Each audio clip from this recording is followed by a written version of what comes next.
6 விதமான ஒரு காரணங்கள்னால உங்கள் கிட்னி பிரச்சனை இருக்கா இல்லையா அப்படின்றத நம்ம எளிமையாக முன்னாடியே தெரிஞ்சுக்கிறதுக்கு உண்டானதை பற்றி தான் நான் பேச போகிறேன்.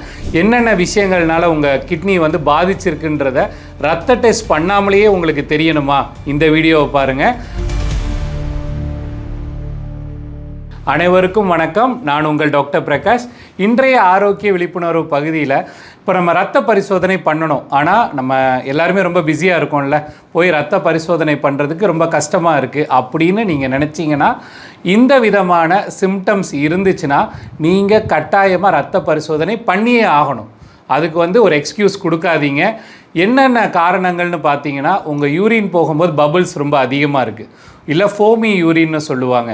அடுத்தது நீங்கள் வேலை செய்யும்போது ரொம்ப நேரம் நீங்கள் நிற்கும்போது கால் வீக்கம் அதிகமாக இருக்குது. மூணாவது, உடம்பு ரொம்ப சோர்வாக இருக்குது. நான் முன்னாடி ஒரு வருஷம் முன்னாடிலாம் இந்த வேலையை ரொம்ப ஈஸியாக செஞ்சேன், இப்போ நான் செய்யும்போது எனக்கு உடம்பு ரொம்ப சோர்வாக இருக்குது.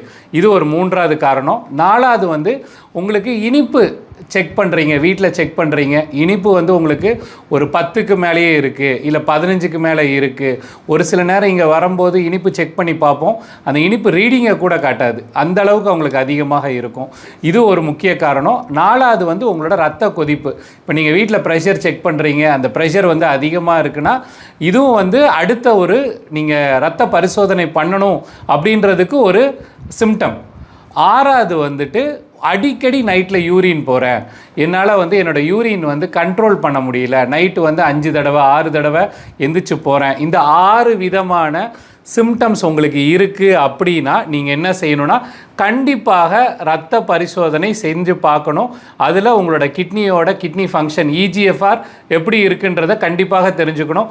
60க்கு கீழே இருக்குது அப்படின்னா கண்டிப்பாக நீங்கள் மருத்துவ உதவியை நாடணும். ஏன்னா 60க்கு கீழே அப்படின்னாலே அது ஸ்டேஜ் 3ன்னு அர்த்தம். ஸோ இப்போ ஏன் நம்ம இந்த விழிப்புணர்வை அதிகப்படுத்துகிறோம் அப்படின்னா, ஒரு சில நேரம் இங்கே EGFR வர்றவங்க பார்த்தீங்கன்னா, இப்போ போன வாரம் கூட அவங்க 5 இருக்கிறவங்க வந்தாங்க, EGFR 3 இருக்கிறவங்க வந்தாங்க. ஸோ அது மாதிரி 15 கீழே இருக்கும்போது ஸ்டேஜ் 5ல் போய் நம்ம மருத்துவ உதவி நாடும்போது ரொம்ப ரொம்ப கஷ்டமாக இருக்கும் உங்களோட கிட்னியை திருப்பி வேலை செய்ய வைக்கிறதுக்கு. இதே ஸ்டேஜ் 3ல் இருக்கீங்க, இல்லை ஸ்டேஜ் 2, அதாவது உங்களோட கிட்னி ஃபங்க்ஷன் 90க்கு கீழே இருக்குது, ஆனால் ஒரு 70ல் இருக்குது அப்படின்னா ஒரு 2லேருந்து 3 மாதங்கள் உங்களோட வாழ்க்கை முறை மாற்றுதல், லைஃப் ஸ்டைல் சேஞ்சஸ், இது மூலியமாகவே உங்களோட கிட்னி ஃபங்க்ஷனை இம்ப்ரூவ் பண்ண முடியும். அதனால் இந்த 6 விதமான உங்களுக்கு சிம்டம்ஸ் அண்ட் சைன்ஸ் இருந்துச்சுன்னா கண்டிப்பாக போய் ரத்த பரிசோதனை செய்யுங்க. ரத்த பரிசோதனை செய்கிறதுக்கு ஒரு எக்ஸ்கியூஸ் கொடுக்காதீங்க, நான் பிஸியாக இருக்கேன் அப்படின்ட்டு. ஏன்னா நார்மலி நிறைய இடங்களில் லேப்ஸ் இருக்குது. அந்த லேபில் போய் நீங்கள் சொன்னீங்கன்னா குறைஞ்சபட்சம் பார்த்தீங்கன்னா ஒரு 50 வெள்ளியிலிருந்து 80 வெள்ளிக்குள்ளே இந்த பரிசோதனைகள் எல்லாமே செஞ்சிடலாம்.